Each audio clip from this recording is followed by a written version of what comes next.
नमस्कार शेतकरी मित्रांनो, मी शेतकरी या यूट्यूब चॅनलमध्ये आपलं मनापासून स्वागत आहे।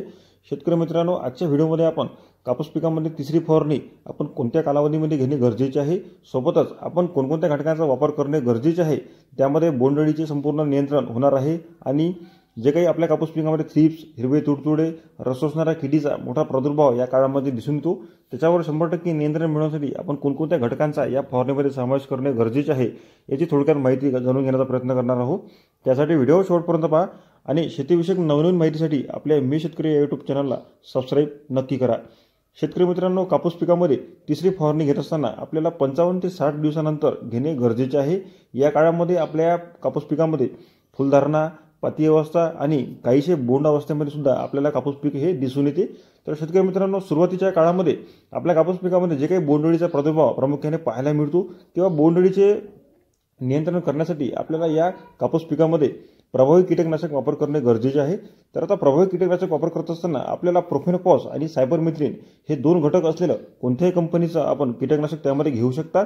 तर आता हे दोन घटक असलेलं कीटकनाशक म्हणजे नागार्जुन कंपनी प्रोफेक्स सुपर। शेतकरी मित्रांनो, आपण प्रोफेक्स सुपर या कीटकनाशकाचा बोंडअळीवर 100% नियंत्रण मिळवण्यासाठी नक्कीच वापर करू शकता। याचा वापर करत असताना आपला जो काही 15 लिटरचा पंप आहे, त्या पंपासाठी आपण 25 मिली घेणे गरजेचे आहे। त्यानंतर शेतकरी मित्रांनो, आपल्याला कापूस पिकामध्ये याच काळामध्ये पांढरी माशी, मावा, तुडतुडे, हिरवे तुडतुडे आणि इतरही रस शोषणाऱ्या किडीचा मोठा प्रादुर्भाव त्या ठिकाणी पाहायला मिळतो। शेतकरी मित्रांनो, या किडीद्वारे मोठ्या प्रमाणामध्ये आपल्या कापूस पिकाचे जे काही पानाचा रस त्या ठिकाणी शोषला जाऊ शकतो आणि आपल्या कापूस पिकाचे पान हे कोकडे होणे, पिवळे पडणे यासारखे लक्षणं आपल्याला त्या ठिकाणी पाहायला मिळते। तर याचे 100% नियंत्रण होण्यासाठी आपल्याला याच्यामध्ये प्रभावी कीटकनाशक वापर करणे गरजेचे आहे। तर आपल्याला या थ्रिप्सपासून नियंत्रण मिळवण्यासाठी फिप्रोनिल आणि इमिडाक्लोरपिड हे दोन घटक असलेले आपण कोणत्याही कंपनीचे कीटकनाशक घेऊ शकता। तर आता हे दोन घटक असलेलं कीटकनाशक म्हणजे घरडा कंपनीचं पोलीस। शेतकरी मित्रांनो, घरडा कंपनीचं पोलीस या कीटकनाशकाचा जर आपण वापर केला तर आपल्याला जबरदस्त रिझल्ट रस शोषणाऱ्या किडीवर नियंत्रण मिळवण्यासाठी करता येणार आहे। याचा वापर करत असताना आपला जो काही 15 लिटरचा पंप आहे, त्या 15 लिटर पंपासाठी आपण 8 ते 10 ग्रॅम घेणे आवश्यक आहे। त्यानंतर शेतकरी मित्रांनो, आपल्या कापूस पिकामध्ये अधिक जबरदस्त फुलधारणा निर्माण होण्यासाठी याच्यामध्ये आपण टॉनिकचा देखील वापर करू शकता।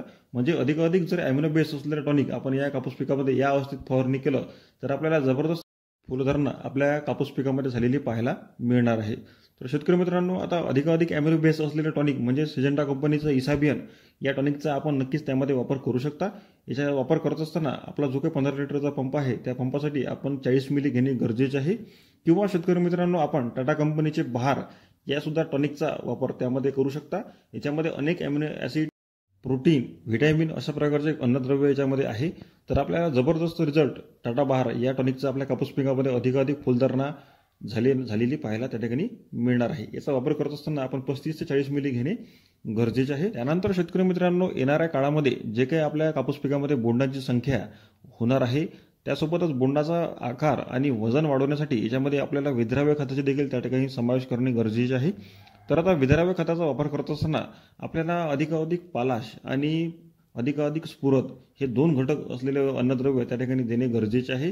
तर आता अधिकाधिक स्फुरद आणि अधिकाधिक पालाश हे दोन घटक अन्नद्रव्य असलेले म्हणजे 05234 या विद्राव्य खताचा आपण त्यामध्ये वापर करू शकता। याचा वापर करत असताना आपल्या 15 लिटर पंपासाठी आपण 80 ते 100 ग्रॅम घेणे गरजेचे आहे। तर शेतकरी मित्रांनो, एकंदरीत अशा प्रकारे आपण आपल्या कापूस पिकामध्ये 3 ते 4 घटक वापर करून संपूर्ण नियंत्रण किडीवर आणि सोबतच आपल्या कापूस पिकामध्ये जबरदस्त फुलधारणा आणि येणाऱ्या काळामध्ये बोंडाचे वजन आणि आकार वाढवण्यासाठी घटक वापर करू शकता। शेतकरी मित्रांनो, माहिती कशी वाटली नक्की कमेंट करा आणि आपल्या कापूस पिकामध्ये आपण किती फवारणी केलेली आहे किंवा आपण आपल्या कापूस पिकामध्ये कोणकोणते घटक त्यामध्ये वापरलेले आहे याची कमेंट नक्की करा, जेणेकरून इतरही कापूस उत्पादक शेतकऱ्यांना त्या माहितीचा फायदा होणार आहे। सोबतच हा व्हिडिओ जास्तीत जास्त कापूस उत्पादक शेतकऱ्यांना शेअर करा, जेणेकरून त्यांनाही या माहितीचा फायदा होणार आहे। शेतकरी मित्रांनो, माहिती जर तुम्हाला आवडली तर व्हिडिओला एक लाईक नक्की करा आणि चॅनलला सबस्क्राईब करून ठेवा, जेणेकरून कापूस, तूर, सोयाबीन आणि इतरही पिकाबद्दल आपल्याला नवनवीन माहिती किंवा संपूर्ण व्यवस्थापन आपल्याला या चॅनलवर पाहायला मिळणार आहे। तर शेतकरी मित्रांनो, धन्यवाद।